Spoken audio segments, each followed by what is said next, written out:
আপনারা দেখছেন Bankura TV breaking news. Bankura টিভিতে আপনাদের স্বাগতম। আজ বাঁকুড়া টিভিতে আমি বাঁকুড়া টিভির chief editor the tiger journalist দাদা উত্তম দে। বাঁকুড়া টিভিতে যে বাঁকুড়া টিভি প্রতিবাদী মানুষের কণ্ঠস্বর, যে বাঁকুড়া টিভি প্রতিবাদী আম জনতার কণ্ঠস্বর, সমাজের নিপীড়িত, নির্যাতিত, বঞ্চিত, লাঞ্ছিত, অপমানিত মানুষের কণ্ঠস্বরী বাঁকুড়া টিভির কণ্ঠস্বর। যে বাঁকুড়া টিভি চোখে চোখ রেখে কথা বলে, যে বাঁকুড়া টিভি চোখ রাঙানিকে ভয় পায় না, যে বাঁকুড়া টিভি মেরুদণ্ড টাকার বিনিময়ে বিক্রি করে না, যে বাঁকুড়া টিভি মেরুদণ্ড সোজা রেখে সমাজের যে আপামর জনগণের অসুবিধার কথা তুলে ধরে এবং তা সমাধান করার চেষ্টা করে, যে বাঁকুড়া টিভি অন্যান্য মিনমিনে টিভি চ্যানেল বা ইউটিউবারদের মতো খবরের ভয় দেখিয়ে টাকা রোজগার করে না, সেই বাঁকুড়া টিভিতে তুলে ধরছি কাঁচড়া পাড়াতে হিন্দু জাগরণ মঞ্চের একটি গুরুত্বপূর্ণ ব্রেকিং নিউজ।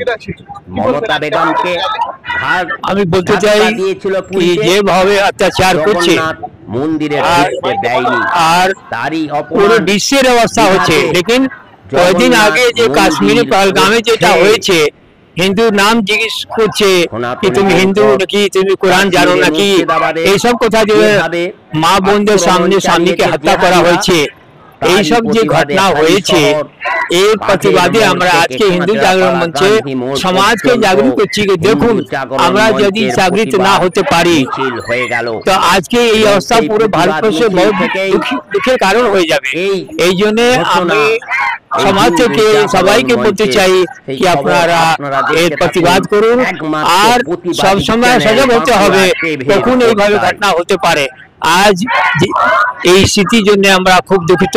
পুরো সমাজ, পুরো বিশ্বের বড় বড় দেশ আমার সাথে এই দুঃখতে সামিল হয়েছে, প্রতিবাদ করেছে ওরা।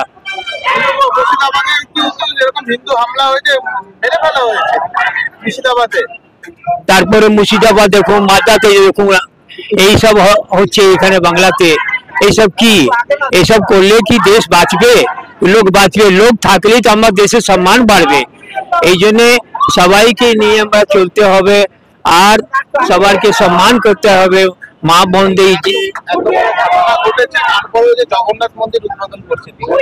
আর তারপরে এই জায়গা থেকে দিদি জগন্নাথ মন্দির উদ্ঘাটন হচ্ছে, আর আমাদের হিন্দু ধর্মের উপরে কি অত্যাচার চলছে আপনারা দেখছেন। তো এইভাবে চললে তো হবে না, মনটা সব সময় আমাদের পরিষ্কার রাখতে হবে কি আমাদের কিভাবে থাকতে হবে, এইসব জিনিস আমাদের চিন্তন করে আমাদের সমাজকে নিয়ে চলতে হবে।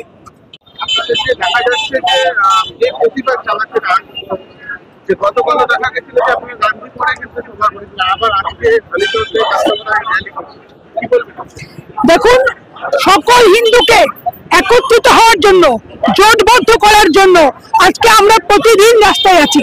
আপনারা দেখছেন বাংলাদেশ স্টাইলে, বাংলাদেশের মডেলে যেভাবে মালদা, মোথাবাড়ি, মুর্শিদাবাদ এবং কাশ্মীরের পেহেলগাম অঞ্চলে শুধুমাত্র টার্গেট করে হিন্দুদেরকে আক্রমণ করা হচ্ছে। যে গণহত্যা হচ্ছে, যে সন্ত্রাসবাদীরা সন্ত্রাস চালিয়েছে, সেটা কিন্তু শুধুমাত্র হিন্দুদেরকে টার্গেট করা হচ্ছে।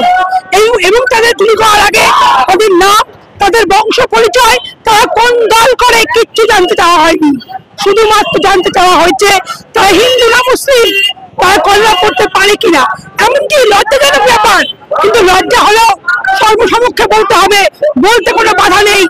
এই হিন্দুদেরকে হত্যা করার আগে প্রত্যেকটি হিন্দুর প্যান্ট খুলে তাদের প্রাইভেট পার্টস চেক করা হয়েছে, তারপর তাদের উপরে নির্মম ভাবে গুলি চালানো হয়েছে। কি অপরাধ হিন্দুদের বলুন? হিন্দু হওয়া জন্ম কি ভারতবর্ষে অপরাধ? পশ্চিমবঙ্গের বর্তমান মুখ্যমন্ত্রী তিনি চাকরি চুরিকে ধামা চাপা দেওয়ার জন্য আজকে মুর্শিদাবাদে, আজকে মালদায় তার ডুয়েল গাইডের মেলিয়ে দিয়ে একটা ভয়াবহ পরিবেশ সৃষ্টি করেছে। এবং প্রত্যেকটি হিন্দুকে টার্গেট করে আমাকে হত্যা করা হচ্ছে। কিন্তু ঘটনা ঘটে গেছে, তারপরে জগন্নাথ দেখুন, জগন্নাথ মন্দির উদ্ধার করার পিছনে একটা বড় চক্রান্ত আছে, একটা বড় পলিটিক্স আছে। আজকে তিনি হিন্দু না মুসলিম এটা একটা প্রশ্ন হয়ে দাঁড়িয়েছে। আজকে তিনি বেগম না তিনি ব্যানার্জি সেটা প্রশ্নের মুখে দাঁড়িয়েছে। আজকে তিনি নিজে যে বেগম তার পরিচয়, তার কথাবার্তায়, তার কর্মকাণ্ডে প্রমাণ হয়েছে। তিনি বেগম বলে তাকে পুরীর মন্দিরে প্রবেশ করতে দেওয়া হয়নি। তার জন্য সেই লজ্জাকে রাখতে তিনি দীঘায় একটা মন্দির স্থাপন করেছে। এছাড়া আর কিছু এখানে পলিটিক্স আছে। তার লজ্জাতে অপমানিত হয়ে তিনি এই মন্দির স্থাপন করেছে। ভোট আসছে, বিজেপির এরকম শুরু হয়ে গেছে যে বিজেপি ধর্ম নিয়ে খেলবে না কেন? আজকে কংগ্রেস ভারতবর্ষকে ভাগ করেছিল বিজাতি তত্ত্বে, এবং তারপরেও ভাগ করার পরেও আজকে ভারতবর্ষে যাতে সকলের সমান অধিকার থাকে, সকলে যাতে বাঁচার অধিকার পায়, সকলে যাতে প্রতিবাদ করার অধিকার পায়, তার জন্য ডক্টর বি.আর. আম্বেদকর আজকে সংবিধান পড়েটা এই অধিকার মানুষকে দিয়েছিল। এবং তারপরে এই কংগ্রেসের পেট থেকে জন্ম দেওয়া এই তৃণমূল কংগ্রেস আজকে সারা পশ্চিমবঙ্গ যে তাণ্ডব নৃত্য করছে, আজকে চুরি ডাকাতি এবং একের পর হিন্দু নিধন করছে। আজকে তার জন্যই আজকে এইভাবে হিন্দুরা হত্যা হচ্ছে। সুতরাং আমরা বলি না আমরা সেকুলার, আমরা বলি না, আমরা বলি যে আমরা আমাদের ধর্ম রক্ষা করার জন্য সর্বদা রাস্তায় আছি, সবাই লড়াইতে আছি। আমার নাম জিনিয়া চক্রবর্তী, সাধারণ সম্পাদিকা, ব্যারাকপুর সাংগঠনিক জেলা যুবক।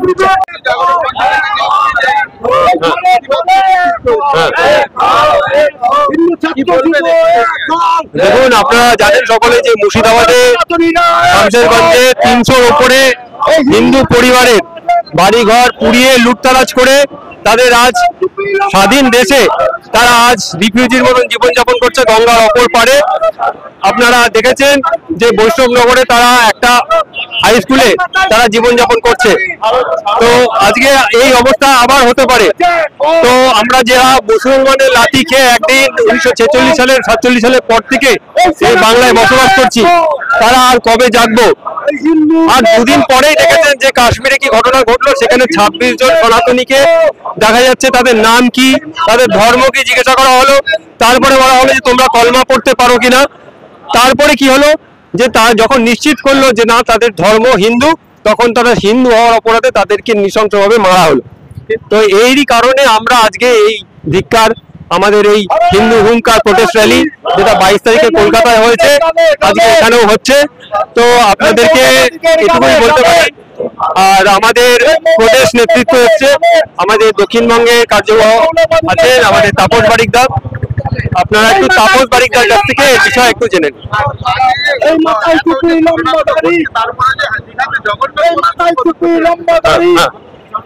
দেখুন, জগন্নাথ দেবের মন্দির তো আমরা সবাই দেখেছি যে ওখানে উড়িষ্যায় রয়েছে।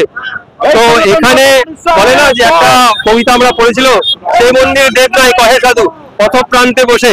হ্যাঁ, তো যে বছর দেখা যাচ্ছে যে এত দুর্ভিক্ষ, এত খরা, এত অনাহারে রয়েছে মানুষ, কাজ নেই, কর্ম নেই, তখন দেখা যাচ্ছে যে রাজা কি করছে যে 200 সহস্র স্বর্ণ মুদ্রা ব্যয় করে একটা স্বর্ণ মন্দির তৈরি করছে। তো সেই কবিতাটার কথা মনে পড়ে গেল আমার এই অনুযায়ী। তো আজকে মানুষ, ভগবান কোথায়? ভগবান হচ্ছে মানুষের মধ্যে। আর মন্দির যদি তিনি তৈরি করতে চান, আগে যেই মন্দিরগুলো ইসলামিক জিহাদিরা ভাঙছে সেই মন্দিরগুলো গড়িয়ে দিন।